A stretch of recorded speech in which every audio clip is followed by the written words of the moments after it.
Oh my god, it's gonna be such a long one. Hello! I hate most of the self improvement literature and self help advice in general. I find it to be very toxically positive, overhyped, unrealistic, and just annoying. Yet there is one thing which makes this advice more hilarious than irritating. And this thing is self help authors' attempts at writing fiction.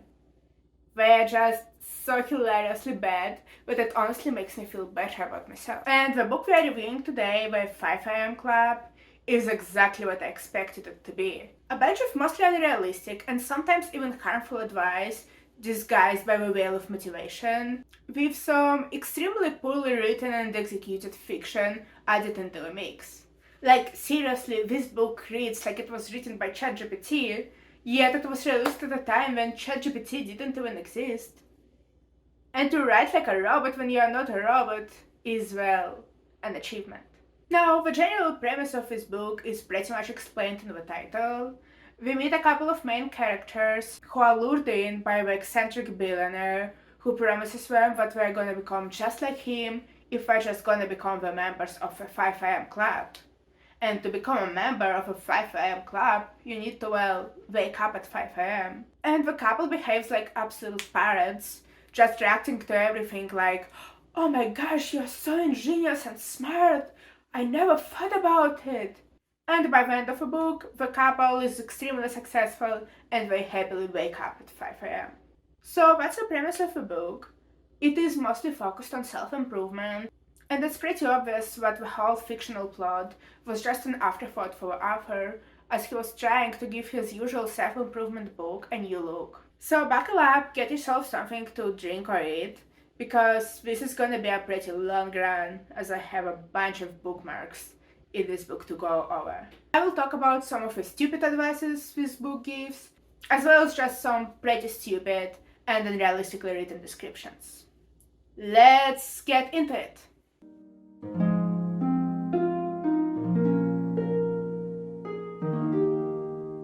I don't have this book on paper because I'm not paying for it, so deal with me being on my phone. So in the very first chapter, one of the main characters, the entrepreneur, is getting ready to take her own life because of her business problems, as there are some investors who want her to sell her part of a company because we don't like her.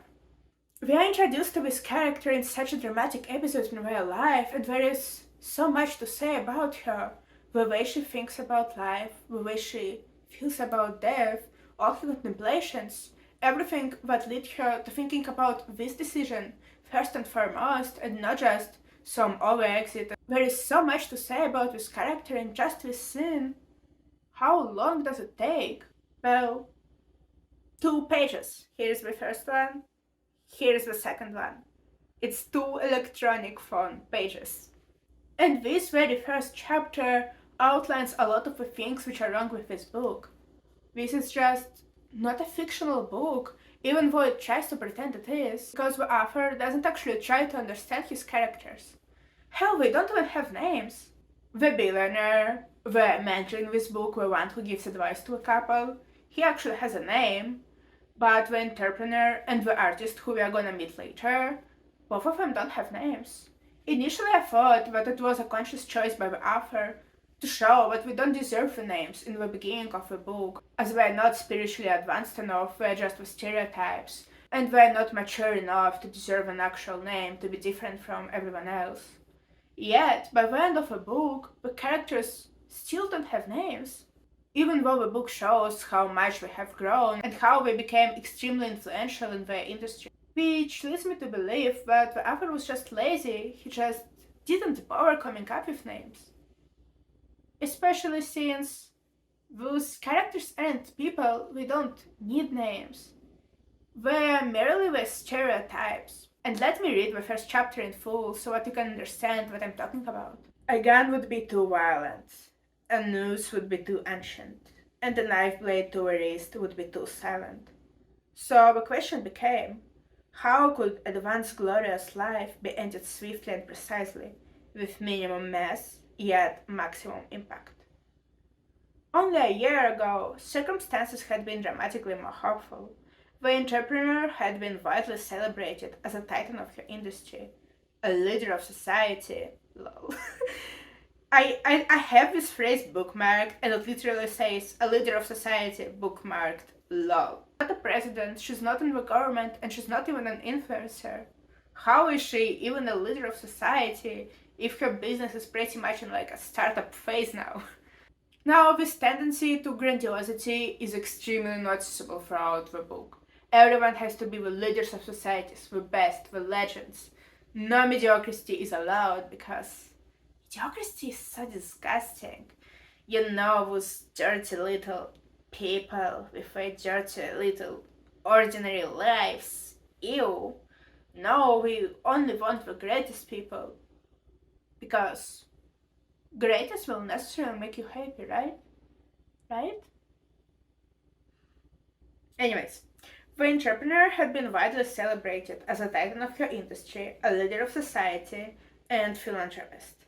She was in her late 30s, steering the technology company she founded in her dorm room in college to ever increasing levels of marketplace dominance while producing products that her customers revered.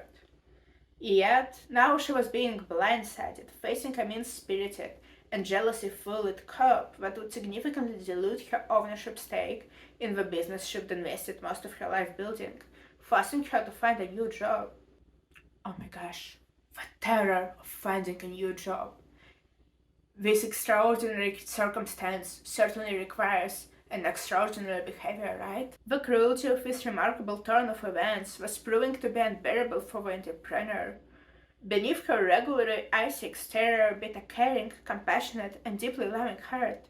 She felt life itself betrayed her, and that she deserved so much better.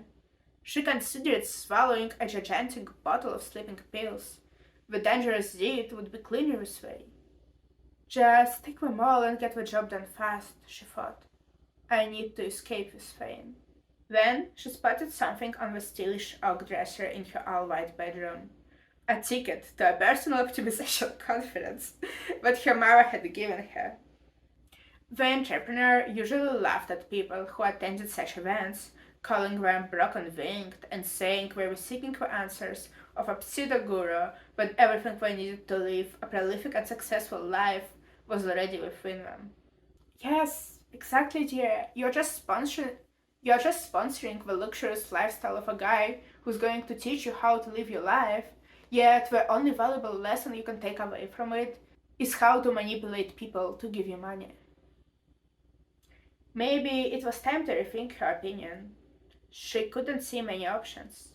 Either she would go to a seminar and experience some breakthrough that would save her life, or she would find her peace via a quick death. Now, that's the first chapter in its entirety. And just tell me, do you believe her? Do you think she's an actual person? Does a person think this way? What would lead a person to immediately jump from having problems with investors to taking their own life? Is the decision to go to a seminar justified? Is one paragraph enough to explain it? Now, it would be pretty much justified if we were seeing how desperate she is. And the author intends to show this by showing us that she's contemplating taking her own life. Yet, it's just not believable. She just doesn't really reason about life and death. She doesn't explain us why she came to such radical solution. We just get a stereotype where she thinks about the most convenient method to do it. We don't get any of her inner turmoil. We don't get any of the conflicting opinions inside of her head. We don't even know what other options she considered. Did she already try something mystical? Did she try the psychologist? Is this the first guru she is visiting? Why does she assume that this seminar should either help her or doom her? Does she have a family? Wouldn't she think about her family? Or even about her company? Why would she leave her company alone in this world? All of these questions are unanswered and they will never be answered. Why? Because the author doesn't want to get into her head. He doesn't want her to be alive. Because for her to be alive, to think like a person, to go through all these conflicts, the author would have to go through all of them. And to write a character who contemplates taking his own life, means you'll have to go to a pretty dark place with them. And when you are the author of a self-improvement books, it's probably the place where you don't wanna go to. Which is a respectable decision, not everyone can handle it. But if it's a place you don't wanna go to, then don't write about it. Because if you're writing, and if you are writing about something, then commit to it fully. Make us believe this is happening. Not just explain the circumstances of her life in a paragraph.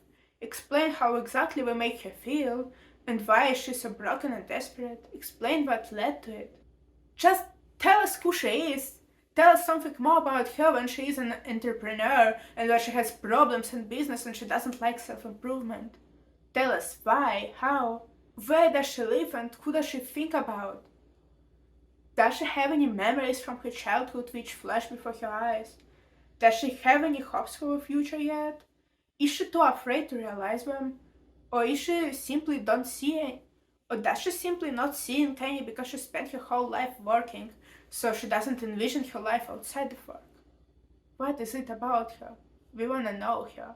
Yet we'll never get to know her, as she is just an entrepreneur with problems. She doesn't even deserve a name, right? Now, when I read the second chapter, I thought that something interesting might be coming, because the second chapter tells about the Spellbinder, a guy who organizes those self-improvement seminars. And since in the first chapter we met our first character in need of a character arc, I thought that the second chapter will be about the second character in need of a character arc. I thought that this second character would be the pseudo-guru, and that in this second chapter we are exposed to his teaching. For the author later to prove him wrong and to show what he was a pseudo-guru and what he didn't understand what he was talking about. And the reason I assumed so is because the speeches of this spellbinder was so comical, they were so stereotypically, delusionally self-improvement based, inspiring people to become legendary while knowing very well that not everyone can be a legend, because the places in history are extremely limited. So I thought that this character too was in need of a character arc when he realizes that mediocrity is okay, and a normal life doesn't mean a bad life. You don't need to be legendary, and you especially don't need people to tell them that they need to be legendary, setting an impossible standard for them. Yet, I very much overestimated the author. This guy is another mentor. He's basically the second billionaire, and there isn't that much of a difference between the Spellbinder and the Stone Riley, the billionaire who's gonna be the mentor of our characters. So let's go through some of the bookmarks in the second chapter. So at first, the Spellbinder says, you were born into the opportunity as well as the responsibility to become legendary. Which, as I already said, is just not true. Of course, legends never die, but there is an extremely limited number of legends. People are just not gonna remember more than a couple of hundreds of stories, or maybe a couple of thousands if we're talking about very educated people. It follows that not everyone can become legendary. And that's okay, because being legendary requires you to sacrifice everything else for the sake of becoming legendary. And that's not something most people want. Most people actually want balance. Becoming legendary in just one thing wouldn't actually bring them fulfillment. And the author does talk a little bit about it by the end of the book, yet the greatest message of the book is to become legendary, to choose one thing and become the best professional in it, which completely disregards the fact that some people just don't like one single thing that much. They wanna do a lot of different things. Another thing the Spellbinder says in his extremely long, yet absolutely empty of any content or any useful advice speech is, we've encouraged a culture of soft, weak, and delicate people, who can't keep promises, who bail on commitments, and who quit on their aspirations the moment the smallest obstacle shows up. Now, that's the reason why I thought this character is gonna be more of a villain than a hero. Why does he have so much disdain for common people? First of all, they're not as bad as he paints them to be. He's just a boomer ranting about the new generation without understanding it. And why does he have so much disdain for those people? They don't quit when the smallest obstacle shows up. They quit when the obstacle which seems impossible to break shows up. And that's an absolutely normal behavior. People were never especially good on keeping promises and maintaining commitments. Most of the time, when people were good at it, was when they were forced by the repressive state, who would force women to go to the military, or by also repressive society, which would publicly punish you if you bailed on your commitment. Without this violent force, people were never extremely reliable. And that's okay. People are allowed to have weaknesses. And they are allowed to be unreliable, even if it pisses you off, because that's just what they are, and we're all dealing with. People are all dealing with complications in their life and trying to balance their commitments, and we're just doing the best we can do. And the book talks about it later too. But you shouldn't be mad at people if we did something wrong to you, because we were just doing the best we could. They might just not know of a better way. Now I feel like that's just the usual contradictions of self-improvement literature and self-improvement movement in general. On the one hand, they tell you not to judge people. On the other hand, they constantly judge people to attract your attention, to make you feel special. Because if you don't behave like ordinary people who bring you food on the table, who make all the technology you use, who make your life tolerable, if you won't be like them, then you can rule over them. You can create a better life for yourself and screw everyone else in the process, because who cares about them? They're too soft and delicate and unreliable. I feel like I'm just ranting about ranting boomers at this point. Let's move on. Now, Spellbinder also talks about resolve, how you should choose one thing and stick to it and become the best in it. Here's what he says. This kind of dedication to the optimization of expertise would now be labeled as crazy by the majority in our modern world, that spends huge amounts of their irreplaceable lifetime watching streams of selfies, the breakfasts of virtual friends, and violent video games. I don't even know what else to say. I feel like I've already said everything before. Why do you hate modern people so much? What's wrong with them? People liked violence throughout the whole history. You should be grateful that we are now playing violent video games instead of violating their neighbors. Also, not thinking is a useful skill, and in the modern world, people need to think way more than they used to. We have to balance a lot of commitments while also thinking about world problems. We have to respond to a lot of messages, phone calls, while also keeping on top of their work and family responsibilities. We need a period not to think, and scrolling through social media actually helps you to do that. It reminds you that there is still happiness in life, and there are still small pleasures like breakfasts. Why would you promote enjoying small pleasures but completely ignore that a lot of the people browse social medias exactly for those small pleasures? They do it because they want to share the happy moments with everyone else, and they want to feel the happiness of all the people who are sharing their happiest moments. Why would you disregard it as fake only because it is digital? The emotion is still real, and it's nonetheless real even if you can't understand it. Also, specializing in one thing is something that is not going to make most of the people happy, because most of the people want to focus on different areas of their lives and they want to learn different subjects. People are naturally curious and they want to know a lot. Focusing on just one subject quickly becomes boring. Some people just don't care about this level of detail, and that's fine. They can cover for what we lack in depth in their breadth. In understanding different areas, it makes it easier to communicate with different people, which can actually make them better managers. Especially in the modern world, which we often despises so much, people tend to change their occupations every 10 to 20 years, which is completely justified because people want to do different things and we are on a constant path towards ourselves. Moreover, the amount of knowledge available for any field of study now is just so great that one person cannot possibly know it. It's not the individual people who achieve greatness, it's the teams, the companies. It's gonna be a team of researchers which makes a new scientific discovery. Of course, it can be led by an exceptional scientist, yet it's still gonna be a group effort. And not every person in this group has to be specifically focused on one problem. And if we are all focused on one problem, it can lead to more problems later because we might overlook something important like, for example, ethics, if we just don't know about the world outside of our own field. Now, In the end of his chapter, the spellbinder dies right on the stage, and everyone is shocked. But spoiler, later we find out that he just faked his own death and went to live in Mauritius with his student just because he got tired of a cloud and he wanted some rest. Later in the book, he also comes back to making public appearances and stuff. So I guess everyone was just fine with him faking his own death, and no one really had any ethical concerns about it. Now, in the third chapter, we actually meet our second main character, and we don't even get a proper introduction to him.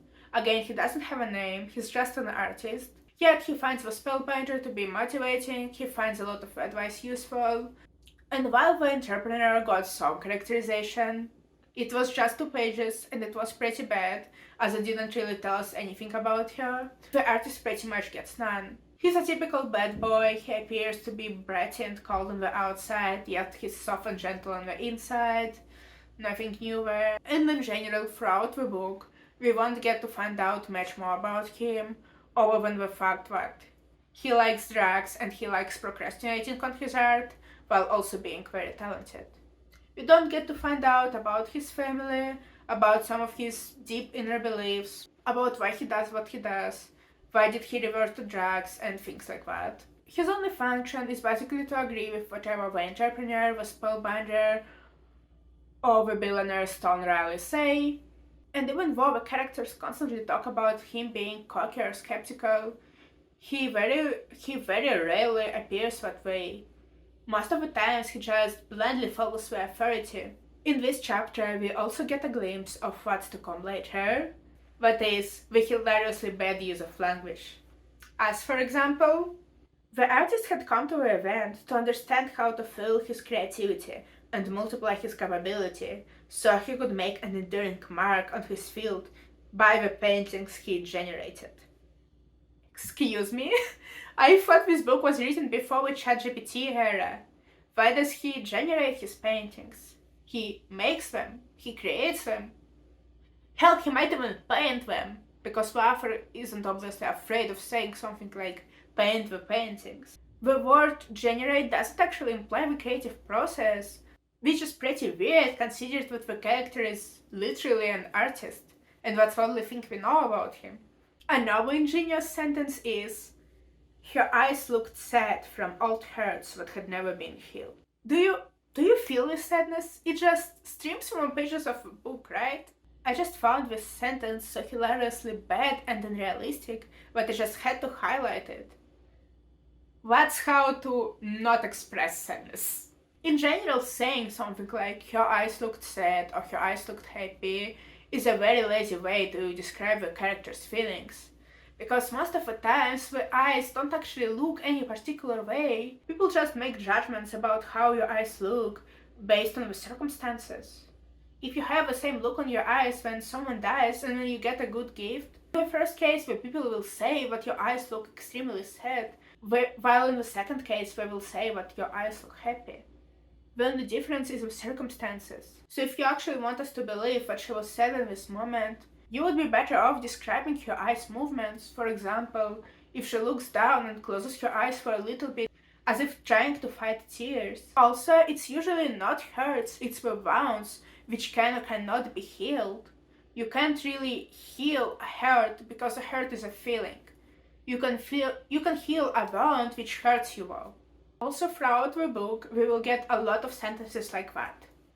This is the entrepreneur speaking, by the way. His words made me realize I have to guard my cognitive assets in a far better way. Do I even have to tell you that people don't talk like that? Even entrepreneurs. We're not gonna say that we have to guard their cognitive assets in a far better way. The entrepreneur might say something like, yeah, I need to think more about the information I consume. But we're not gonna talk about cognitive assets. Who even uses that phrase? Another hilarious thing we find out about the artist in this chapter is that he always says deaf instead of definitely, and that's pretty much it for the tone of voice we get in this book. We can understand what the artist is speaking because he uses the word deaf, while the Stone Raleigh, the billionaire, uses the word anywho. We also get some extremely important character growth for the artist, where the entrepreneur will tell him to not use deaf and use definitely instead, because the word deaf annoys the entrepreneur, and the artist will going to try and use definitely, while the entrepreneur, falling in love with the artist, will start using def. Which would actually be a nice detail if it wasn't almost the only detail about their relationship. In this content, it looks hilarious because it's so unimportant. Yet, if the rest of the book was decently written, it could actually be a pretty good addition. Now, the author is really trying to characterize the artist as very skeptical in this chapter, and he basically makes the artist go on a very long rant about how he doesn't trust anyone, where he says, "Most people, especially people with cash, are nothing but a bunch of frauds." This sentence is just so hilariously stereotypical that I had to include it, because most people are not so in your face about their beliefs, and the author just makes the artist state his beliefs outright so that it's easier for the author to characterize him, which is again lazy writing. Now, the interpreter and the artist get to know themselves a little bit. We talk about how sad it is that the spellbinder died, and when we meet a homeless man who claims to be a billionaire and invites them to their island in Mauritius, where he's going to tell them all his secrets to a successful life and make them a members of the 5am club. He will basically teach them how to wake up at 5am and achieve all their goals. And because our character's not so expensive watch on the homeless man's hand, and in general he sounds pretty believable even though he's eccentric, they agree to it. And the homeless man actually turns out to be a billionaire. His name is Stone Riley, he's a billionaire and a student of a spellbinder, and he's the only important character in this book who has a name, probably because the author associates himself with his character, so he actually cared a little bit more about him. And surprisingly, Stone Riley, even though he's an extremely stereotypical, self-improvement obsessed, eccentric billionaire, he has a personal story which is more or less touching. The story about him getting with his wife, Vanessa, and when Vanessa dying 20 years later, and him still remembering her and not marrying any other woman is quite touching. The descriptions of Vanessa actually seem real, and it seems like the only real part of his book. Maybe that's why his wife, Vanessa, deserved a name, because she was a person, and he also became a person with her. Yet, even though Stone Riley has a name, for most of the book, he isn't an actual person. He is pretty much a self-insert for the author, who still needs to tell his readers all about the rules of the 5am club and our self-improvement stuff. Now, I feel like I've already talked about most of the problems which are going to haunt this book throughout its whole duration. The problems being bad writing, very poor characterization, pretty stupid plot, and quite arrogant and in most cases useless advice. So I'm not going to go through this book chapter by chapter, I'm just going to talk about the phrases and ideas I bookmarked. In the rest of this book, the artist and the entrepreneur come to the Mauritius, and the billionaire teaches them all his teachings, while the artist and the entrepreneur develop a romance, when they travel a little bit, because the author probably got bored of describing Mauritius, so he started describing other countries, and when we get a happy ending. Now let's get to the bookmarks. Now our main characters ask Stone Riley for a clarification on his mindset, health set, soul set, and what else set? And a heart set, and he tells them that he's gonna tell them about what later. For now, I just wanted to keep jamming on my personal commitment to ultra high quality in everything around me. And this sentence should have stayed in the notes. That's something the author writes for himself. Like, Stone Riley keeps jamming about his personal commitments. That's not something a character would say. Instead, he would just, keep jamming. We also get the monumental download of inventive ideas. Lol. The whole book is written with this language, by the way. It's always monumental, inventive, legendary, great. The more words like what you use, the more people will believe you. The author just hoped that the people wouldn't look beyond the surface, but will just see the words about being legendary and immediately get inspired, even though there is literally nothing in these characters to be inspired by, because they're not actual characters. As if by magic, a fairly small and quite thick piece of white paper appeared in the palm of his outstretched left hand. It was quite a trick. You would have been exceedingly impressed if you're staging away with these free souls. And that's another thing to appear throughout this book. You would have been impressed if you saw it. You would have been surprised if you saw it. That's another extremely lazy writing attempt. When the author doesn't know how to make people impressed or scared or anything else, so he just tells them what they must feel instead of showing them something which is gonna make them feel that way. Adults are deteriorated children. Aren't we all about psychological maturity in here? I thought so. That's another contradiction which is usually found in self-improvement practices. On the one hand, they tell you to be like children, to be so open and curious and happy. On the other hand, they tell you to be psychologically mature, to separate from your parents, to be your own person, kind of ignoring that those two things are contradicting each other. The reason children are so happy, curious, and they seem to have no borders for their exploration is because they are protected by their parents. They are not responsible, they don't have to be, and that's exactly why they have the freedom to do whatever they want. And once you get the responsibility put on your own shoulders, there is no way you will avoid the harmful consequences of it.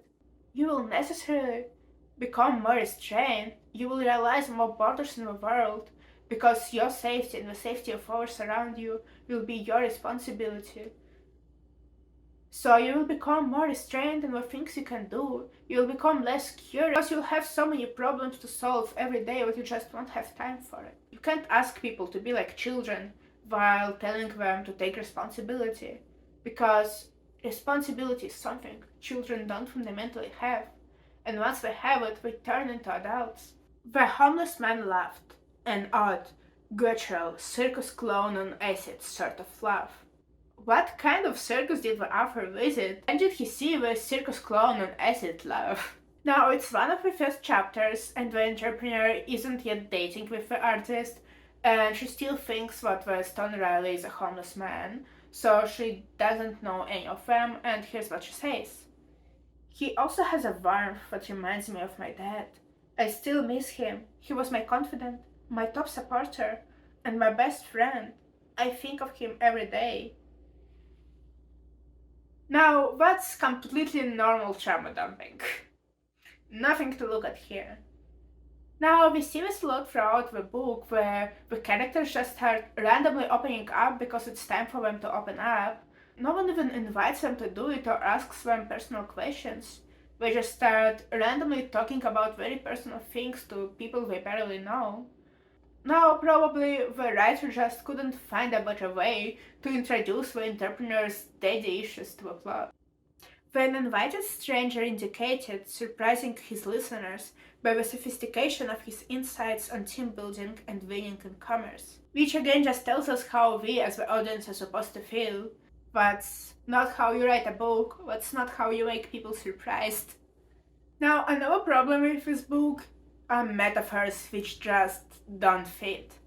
For example, here. Her thin lips pulled together like a sea anemone, shutting and sensing a fatal predator. Now, what does this metaphor make you feel? The entrepreneur is probably in danger, right? Because her lips shut down as she's sensing a fatal predator. Maybe someone told her to shut up and she got scared, right?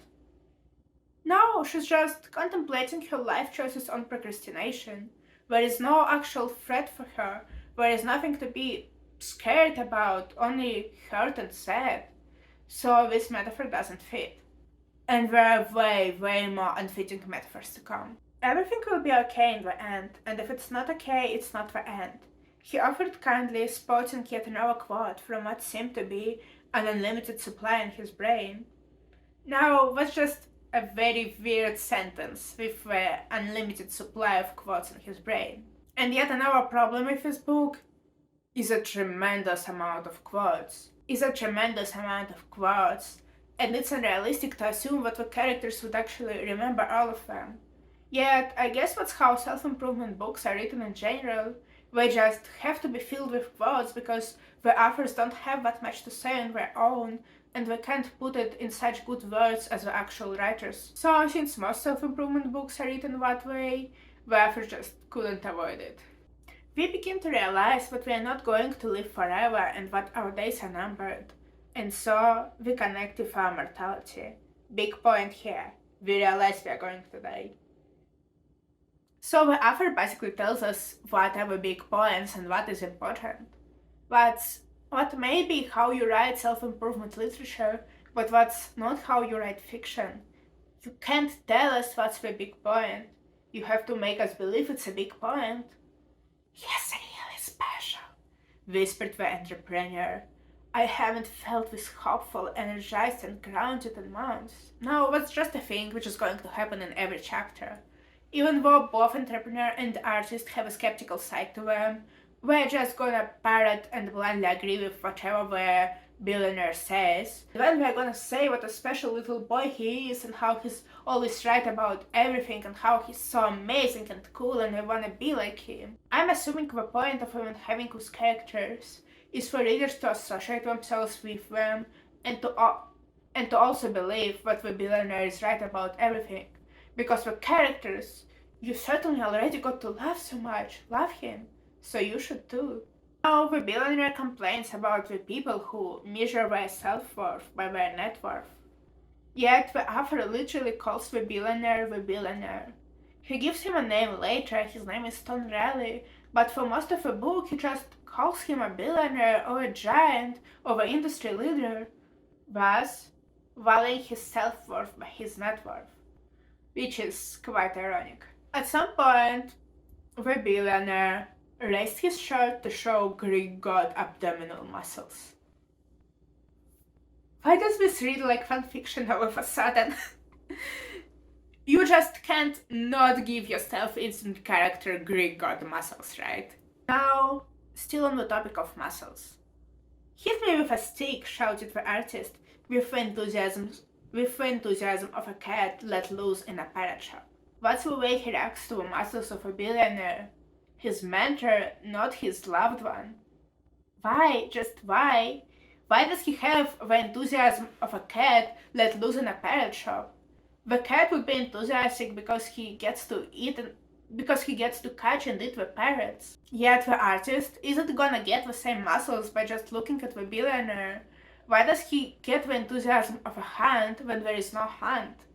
Or the enthusiasm of abundance when there is no abundance? The billionaire is just showing off. I have way more unfitting metaphors highlighted, but I'm just not gonna go through all of them because it's too much. Hey cats, here's the point I'm trying to make by letting you have a peek at my sculpted abs. Nothing works for those who don't do the work. And no, the point you're making is that you're so cool and you have abs. His body language showed he was engaged. Another example of extremely lazy writing. He glanced at the homeless man who was eating slices of avocado from a plastic bag. Now, at this point in the book, they still refer to a billionaire as the homeless man, and I highlighted this because, what? Eating slices of avocado? Like, literal sliced avocado? Not like an avocado toast or like avocado with potatoes, just avocado? Isn't it the same as eating pure butter without bread? But why would you do it? Now, here the billionaire talks about manifestation and how he envisions his perfect day when he wakes up. And he says, good science is confirming that this practice helps me upregulate my genome by turning on genes that were previously asleep. Welcome to self-improvement literature. Here you can alter your genes by manifestation in the morning. Amazing. In the best traditions of pseudoscience. You can't take your title, net worth, and fancy toys with you when you die, you know?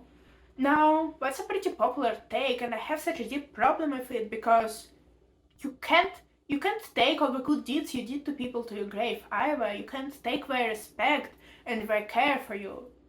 If when you die nothing matters, then nothing matters.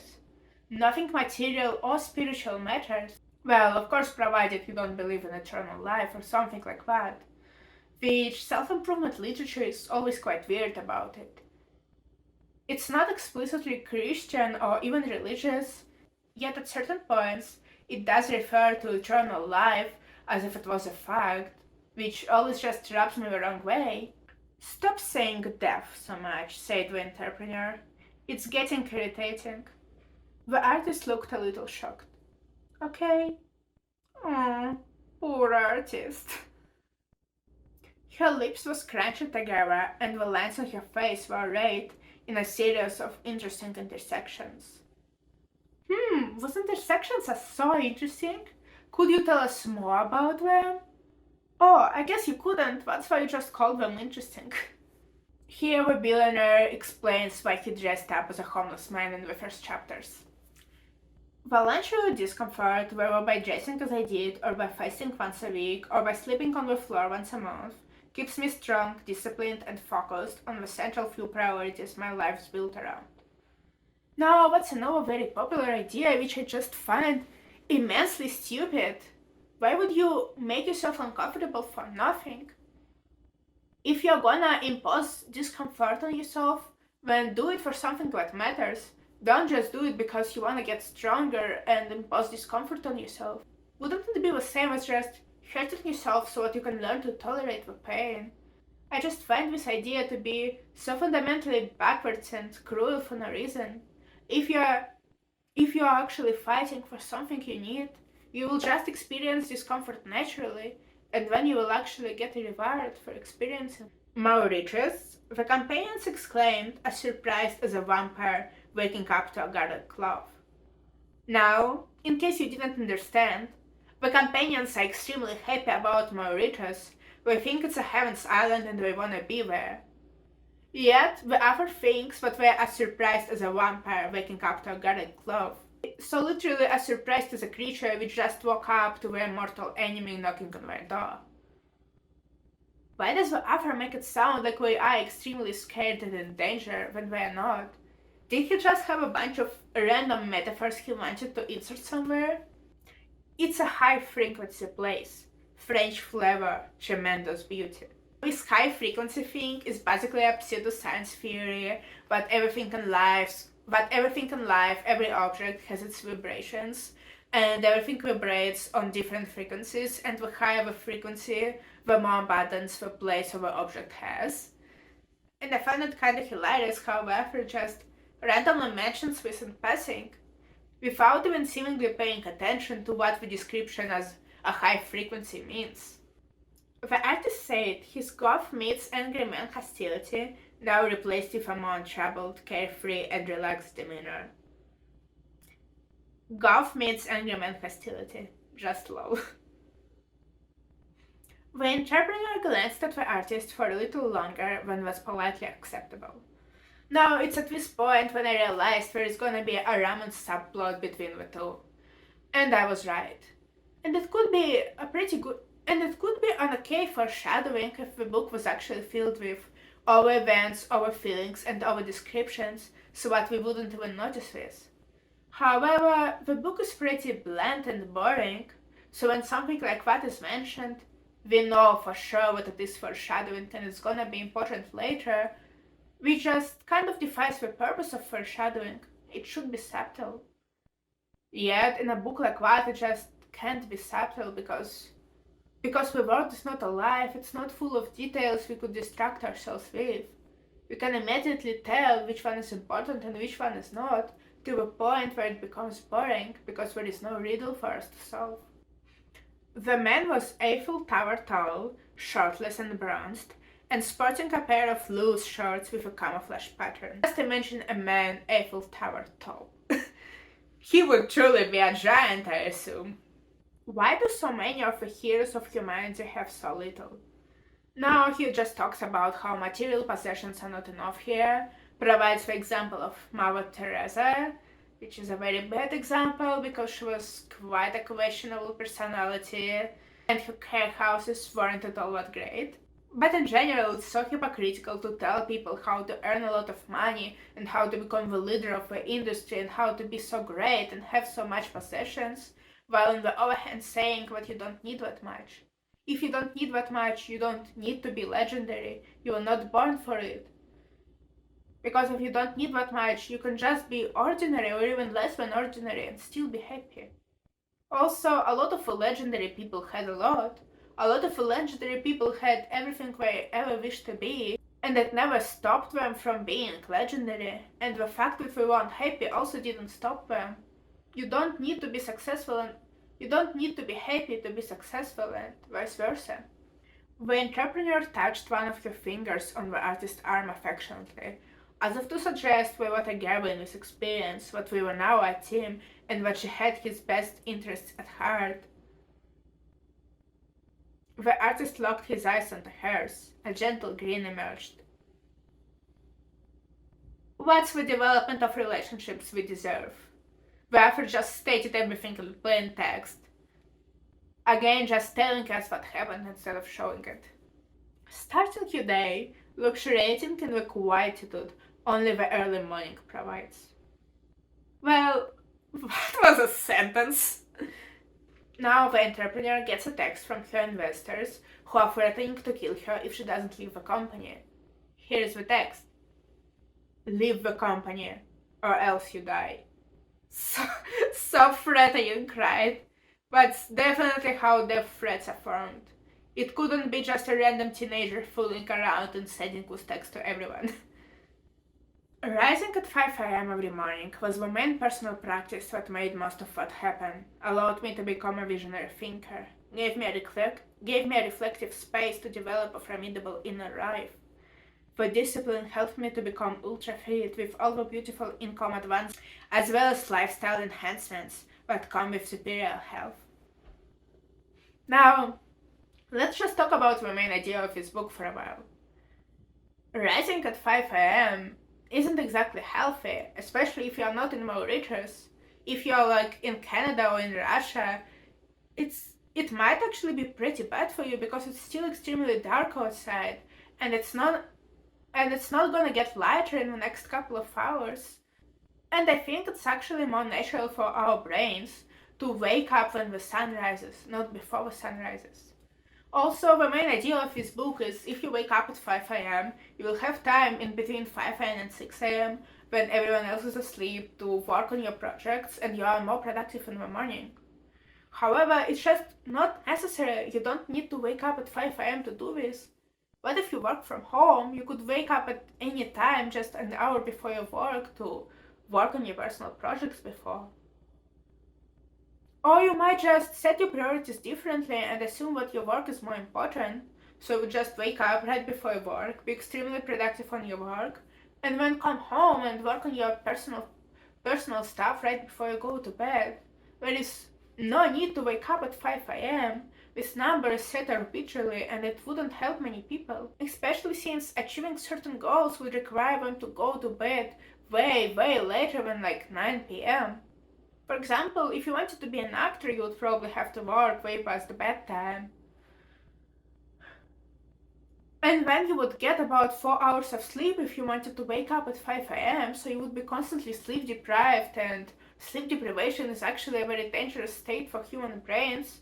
And the self-improvement literature really underestimates the impact sleep deprivation has on all areas of life. But I feel like that's something humans should try to avoid first and foremost. And some ways of life just wouldn't allow you to wake up earlier. The best in the world have depth. Members of the majority often get stuck in a mindset of superficiality in their work. Their whole approach is light. Now, that's pretty ironic to hear from such a superficially written book. It's almost like whoever wanted to write a self-improvement book and then added the fictional element as a superficial thought without looking deep into it. Doesn't he think it's a bad approach? This is the dark side of genius. The very things that make you amazing at your craft can devastate your home life. Now, here the billionaire talks about some of the genius being pretty nasty people and pretty much ignoring everything over in their craft or treating it very badly. And when he says that you can manage with traps, you just need to be aware that they exist and then avoid them, which certainly doesn't sound like an easy task. And if you spend time identifying and managing those traps, wouldn't it take from the time you can spend on your craft? Isn't it the real problem with a dark genius? The fact that when you are a genius at one thing and you're working so hard to achieve it, You don't really want to work hard for anything else because you've already spent all your power on that one thing. And if you don't spend all your powers on one thing, then you just don't become legendary. And this book is all about becoming legendary. So what's another contradiction? People who should be working, delighting customers, showcasing extraordinary skills, unlocking our worldly value for their organizations, so both they and their firms experience success, are watching inane videos on their phones, shopping online for shoes, or scrolling through their social feeds. I've never seen people so disengaged at work, so checked out and so exhausted. And I've never seen people making so many mistakes. Yes, exactly, because we don't like their works. And even if they start waking at 5 am, become super productive and leave their works, someone else will come in their place and they're not gonna like their work either.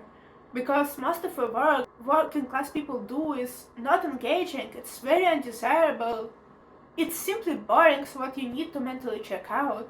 And previously people used to daydream and now they just have better ways to check out, the ones which hopefully make them at least a little bit happier. This is not a problem you can solve without technology. This is a problem you should solve with technology. And with robots substituting people in those meaningless, soul-crushing jobs, they're never gonna be not soul-crushing. You just can't make being a cashier interesting. It's fundamentally boring. And for you to complain about people being disengaged on fundamentally disengaging positions is just unfair towards them. We're doing exactly what we're conditioned to do. No one likes those jobs, yet some people have to do them. So instead of complaining about them, maybe have some respect. Because we're doing it, you don't have to do it. Now the billionaire asks another insanely deep question. Who will cry when you die? Well, I hope no one. I hope I wouldn't make anyone sad. I would rather people be happy than sad, won't you? Yet the idea the billionaire presents here is that you need to make people care about you so what they remember you after you die. And that's a pretty popular idea, yet I just don't get it. If you die, why would you care? I would rather people not remember me and not be sad about me. Because I want them to be happy and I wouldn't care anyways, so why does it matter? If you are doing something, do it for yourself and for something you can experience in your life, not for something you're not going to experience. And this approach doesn't stop you from committing heroic deeds. Just understand that you are doing it for yourself, because you want the world to be a better place even if you're not gonna see it. Not because someone else wants it, or because people will remember you after you die. Who even cares about it? If you are doing something for those people, you don't do it so that they remember you. You do it because you want to do it. Now, I have to say, some quotes from this book are actually pretty cool. For example, this one. The only way to deal with an unfree world is to become so absolutely free that your very existence is an act of rebellion. Yeah, give me some rebellion, baby. Love it. I would rather read a book about some rebels. That's at least way more engaging. Victims have big TVs. Leaders own large libraries. Oh my god, I'm 13 and it's so deep. Every human being has an instinct for greatness, a hunger for the heroic, and a psychic need to rise toward the heavens of their finest capability, whether we remember this consciously or not. No, that's just gaslighting. Not every human being has it. A lot of the people are satisfied with an average life, and that's actually pretty good. What's way better than torturing yourself trying to achieve greatness and not even knowing whether you're capable of doing it or not? Because a lot of the greatness is determined by the inborn talent. Having plenty of money is what life wants for you. Well, no, why would life care? Money is just a human invention and it's sometimes distributed in extremely unfairly ways. To get money, you may need to do a lot of bad deeds, and some bad deeds are rewarded with money. The life doesn't want you to have any money, because the life is so much bigger than money. Over-avoidance tactics from the pain of potential unexpressed are hours mindlessly surfing online, electronic shopping, working too much, drinking too much, eating too much, complaining too much, and sleeping too much. What's everyone's problem with complaining? It's such a natural human behavior. It's just an expression of negative thoughts. If the expression of positive ones is alright, then the expression of negative thoughts should also be alright. I just don't get it. Maybe I should record another video in defense of complainers. Also, how is it even possible to sleep too much? If you are able to fall asleep, then your body probably needs that sleep. We have fewer real conversations, fewer true connections, and fewer meaningful interactions. No, you just blame your own problems on technology because you don't understand it. Actually, technology allows you to have more connections and to actually meet people you like, especially if you live in a very small city and your peers don't understand you.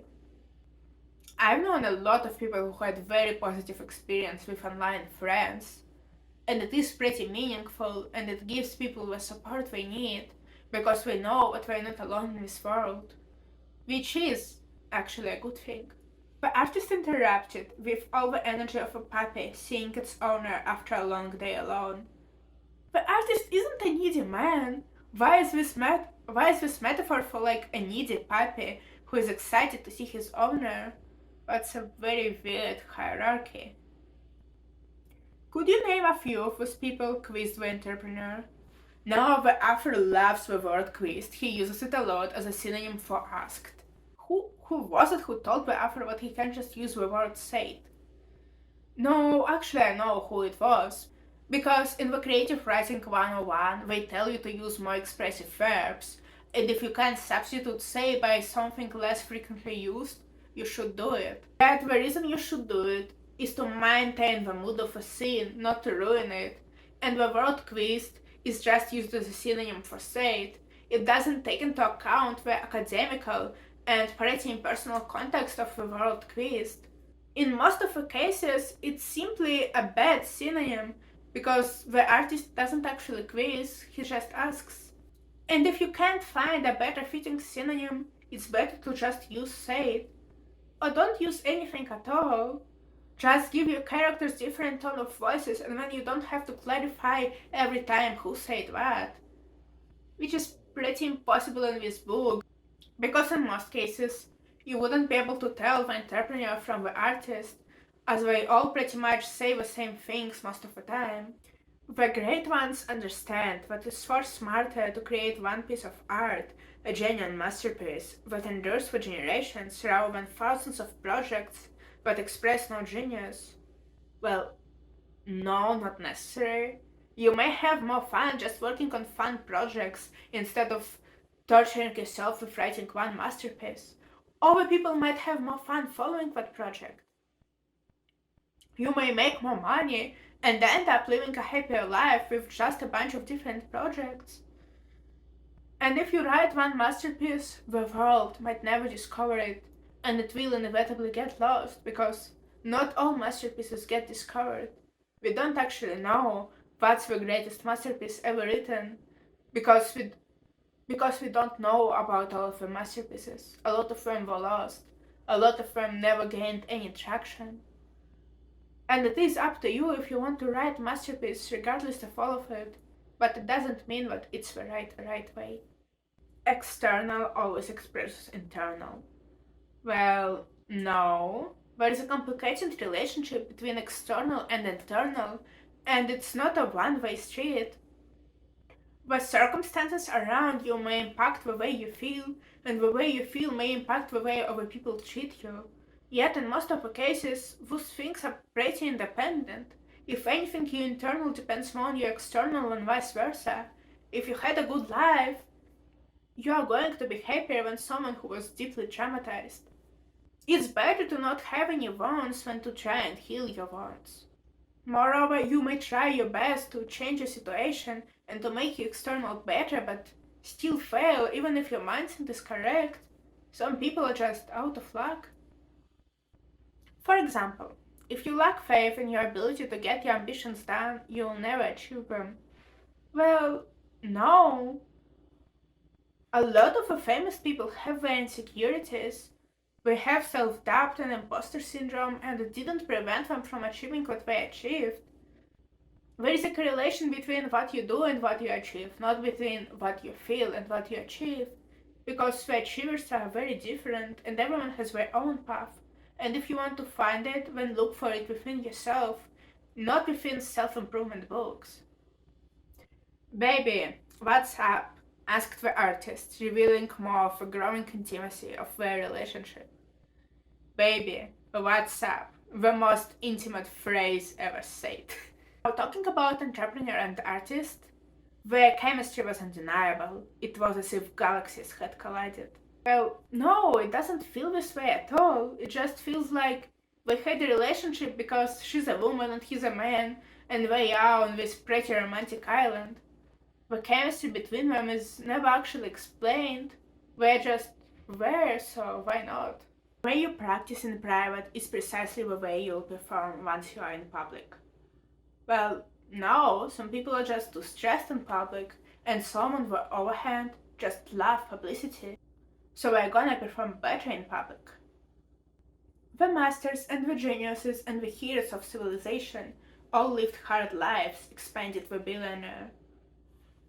Or they made up the stories about the extremely hard lives so that people like them more. Because no one likes a person who never suffered. On the other hand, people don't like complainers either. Which is pretty weird. They don't like you when you have problems, they only like you once you overcame the problems. And with this, they just are never going to help you overcome your problems, which is pretty cruel. It is pretty cruel to watch someone drown and encourage them to give out, but never spread your hand towards them. Oh, and when I would be at my loft in Zurich to promote my toughness and grit, I would do some hard winter training by running in the snow with only a t-shirt and a pair of shorts on. Well, that sounds pretty dangerous. Mnemonic much? Here the billionaire talks about Navy SEALs. Confronting their fears by performing tests like jumping into the ocean from cliffs backwards with blindfolds on, which is definitely unsafe and not needed, or enduring exercises involving psychological degradation so they train themselves to transcend what most limits them. So, psychological health is what most limits them?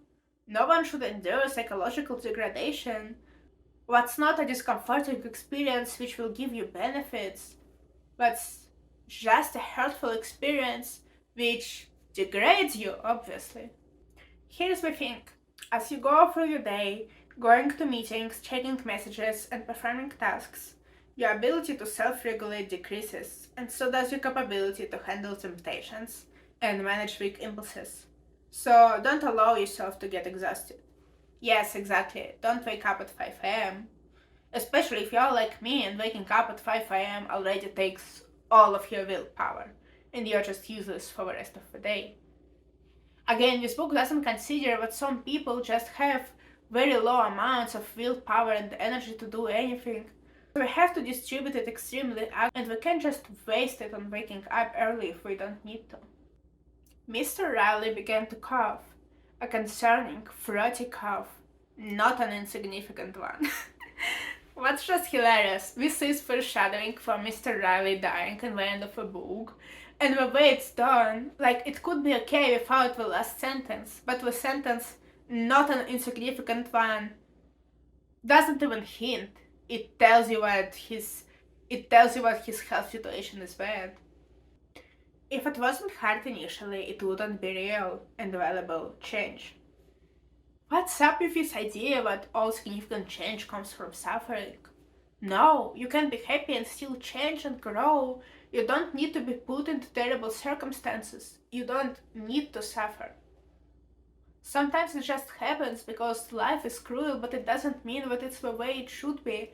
And we should try to reduce the amount of suffering, not try to glorify it, and especially not say that it's necessary. Because if we consider it necessary, we will never do anything about it. In all disorder, there is a secret order. So much for planning your life, huh? And at around the 66-day mark, it logs in as an automatic routine. That's the atomicity point, because habits take around 9 weeks to implement. Well, it depends on the individual on how hard the habit is, and some people, especially people with ADHD, we just don't establish habits. They still have to force themselves to do something simple like brushing their teeth every day. I experience this too to a lesser extent. I have to consciously think about washing my face and brushing my teeth every day. It doesn't just happen automatically. And on days when I don't leave my house, it doesn't happen at all, because I still have to spend some willpower on doing it. So why would I waste it if I don't actually need it this day? The takeover attempt would resolve itself, since life always has a way of working things out for the best. Well, no, some people die terrible deaths when they thought they wouldn't. Not everything always ends up for the better. Most of the stories have actually bad endings. And that's why people like happy endings so much, because they don't really happen that much in real life. Life is too short to take things too seriously. No, life is too freaking long to take things so seriously and be so boring. If life is short, then you should take things seriously, because every single thing matters. In the same way as in a short story, every single word matters. And I do consider life to be rather short than long, and that's why I treat it so seriously, because everything matters. Any solid achievement must, of necessity, take years of humble apprenticeship and estrangement from most of society. Well, no, sometimes you just get lucky. Sometimes your achievement is in working with the society, not estranging yourself from it. Training rigorously first thing in the morning is a total game changer. Well, I'm glad no one in this book sees black dots when we wake up. The billionaire handed one to the entrepreneur and one to the artist. He lifted the last one, clutched it close to his heart, and licked it. Yes, he actually licked his journal. Well, thank you for clarification, because we didn't realize it. Those who hurt others silently love themselves. Well, no, sometimes we think hurting others was justified. Sometimes we just don't treat other people as actual human beings. They, as I might say, treat them as stereotypes and don't even remember their names. So we don't really care about hurting someone we don't know and don't care about. And you are both invited to our wedding. It will be small but special, the artist added. So, the artist and the entrepreneur are actually getting married after like a week or two of knowing each other. Well, that's a red flag if you ask me. I'm always a leader, never a victim. A lion, not a sheep. Would you call a lion a leader though? Or maybe a different word? A predator? A hunter hunting for prey? This metaphor implies that some people dominate others with an iron fist, not with some good leadership qualities.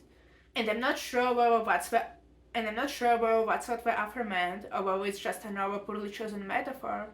But I just hate the idea of reinforced violent hierarchy. People don't always need to communicate in vertical. They can communicate as equal beings when no one is a lion or a sheep. Now, the killers do come for the entrepreneur and they kidnap the artist. And the entrepreneur heroically saves the artist by running after the kidnappers. And when the kidnapper has a gun, but she manages to talk him out of this because she's so powerful and strong now. And the whole scene is pretty hilarious and bad written and unrealistic, especially since by the end she says this: I did what I did because of the powers I've developed as a member of the 5am club. That's how I was able to do what I just did. It all really works. All of it. And now we are supposed to believe it.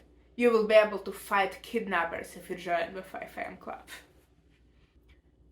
Use a timer and work at your best for 60 minutes straight while sitting or standing quietly in your tight bubble of total focus. Train yourself not to move. Just concentrate and create the highest results you can possibly make. How do you create a result if you are not moving? You need to move to even like type. Now, the artist writes a love song for the entrepreneur on their wedding day, and I must say it is actually quite nice. It works as a modern love song. The lyrics are pretty simple, yet the lyrics are pretty simple and we don't rhyme that much. Yet we do transfer the meaning, and I just felt like giving credit where credit is due, so I'm gonna read it out. May we never say goodbye. A chance encounter and that very first glance. Your beauty moved me and your strength called me. Life's unexpected windows of opportunity, sent by unknown intelligence, asking us to do our part by taking a risk. Only those who dare will win. Only those willing to face rejection will find their salvation. Only those who reclaim their power will experience a resurrection. I've never known true love. I've never believed in double rainbows, romantic walks and holding hands at sunrise. I never imagined what first kiss would lead to this. When you fall, I will support you. Should you be scared, I will hold you. When you are in doubt, I will stand by you. When you enjoy success, I will raise my glass to you. And when you feel like living, I won't let you go. I think of you constantly. I feel you deep within me. I'm not sure what I've done to deserve you, but my dream now is to grow old with you. May we never say goodbye. This is a pretty good lyric. I wish their relationship in the book was described as good as this lyric, to be honest. Now, the billionaire is very focused on there being no technology in the bedroom and having no technology hours. And you know what he offers to do during those non-technology hours? And you know what he offers to do during those non-technology hours? Read articles or listen to podcasts. How can you possibly listen to a podcast without technology? Even radio is like a technology, even an MP3 player is a technology. He just doesn't understand the word technology. I love my work so much, and I do get a lot of pleasure from the homes, the goods, and the toys I own. But I need none of it. I have my things and my public reputation as a global business person. Yet, I don't identify with it. I'm not attached to any of this. As I grow older, I still love the pleasures of this world very much, but I don't require them for my happiness and peacefulness. I've come to see it all as a big game, a sport of sorts. You know, I used to believe this too, and when I discovered dancing, how can you be truly happy without something you love? And to be dancing, you do need your body and you do need a partner because it's the partner dancing I love. And now I can't imagine my life without it, and I don't think I would be happy without it. Before, my hobbies were mostly surfing the internet or writing stuff, and when I could, of course, believe that I could be happy on my own, I didn't need other people for my happiness, and I didn't need anything material. And now I need a lot. I need a place to dance in. I need a place to dance in, and a place to and a person to dance with. And I feel like my life wouldn't be full without it, because people are just not independent island. We're all connected, and it's okay to need other people. It's okay to need material things to be happy. It doesn't make you less of a human being.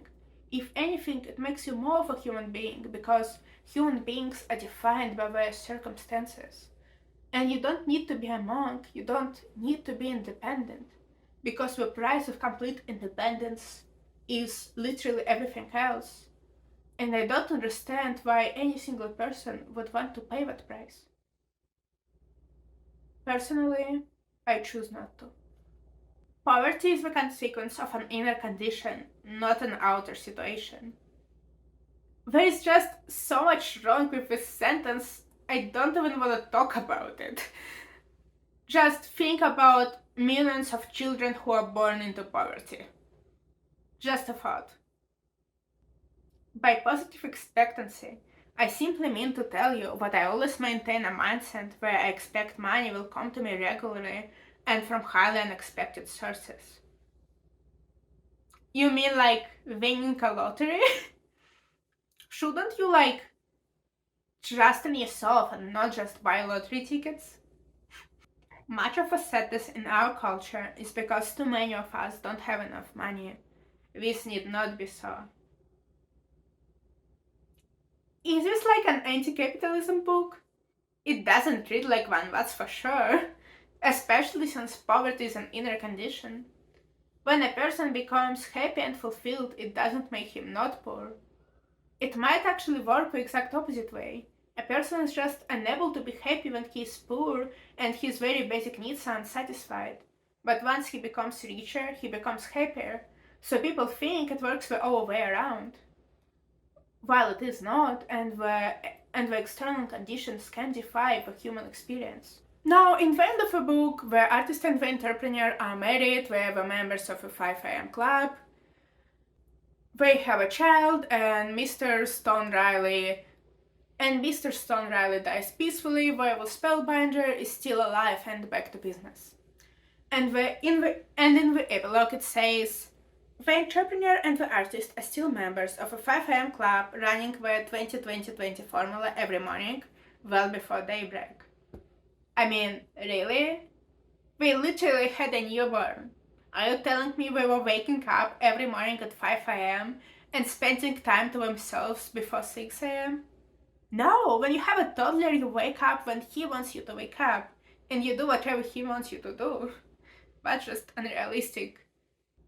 Alright, what was the epilogue? I'm so glad to be done with this. I spent about 2 hours recording this video. I don't even wanna know how much time I will spend editing it. But I'm afraid this video will be a very long one. Because there are a lot of things to talk about, a lot of bad metaphors to point out, and just a lot of ideas to talk about. Now, what do I want to say in the end? This book is obviously bad.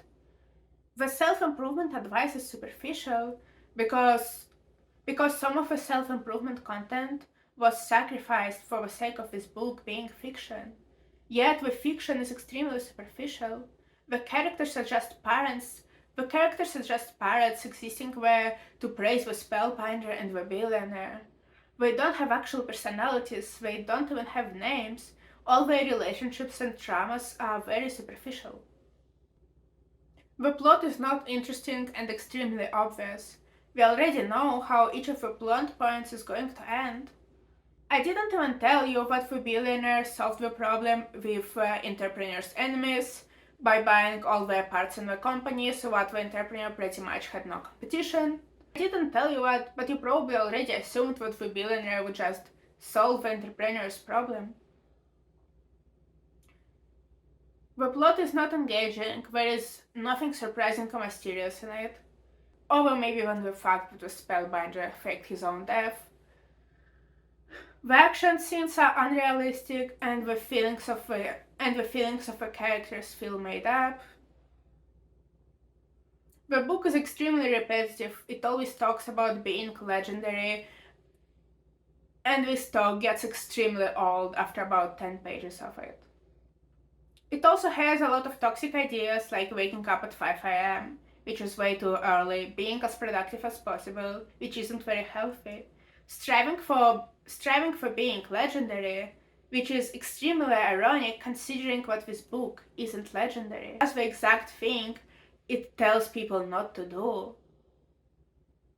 The author tried to write fiction but failed. He treated it very superficially. He didn't think about his characters or the plot or writing. Instead, he just wrote it however he could,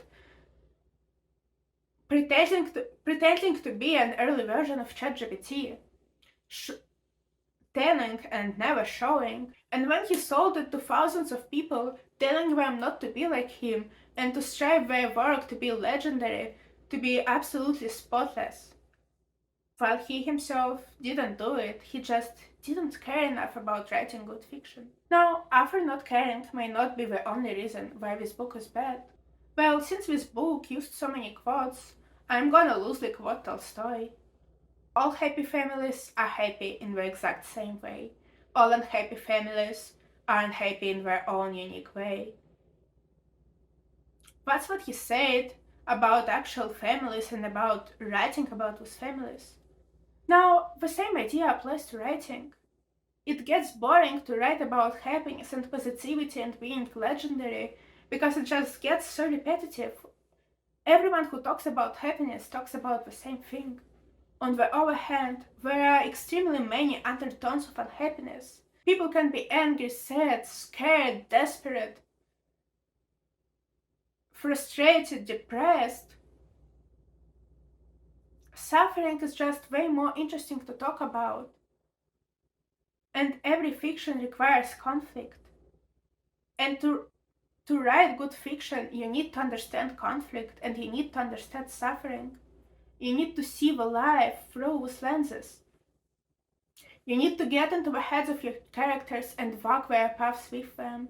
You need to treat them like people, not like stereotypes. You need them to be real. No, I don't believe that the way a person writes completely represents the way a person sees the world. Some people are not educated enough, they don't have big enough vocabulary, or English isn't their first language. Moreover, some people are just visual thinkers and they don't really think in words. Yet I'm pretty sure the author of this book was well educated, and the way this book is written represents a lot about his world.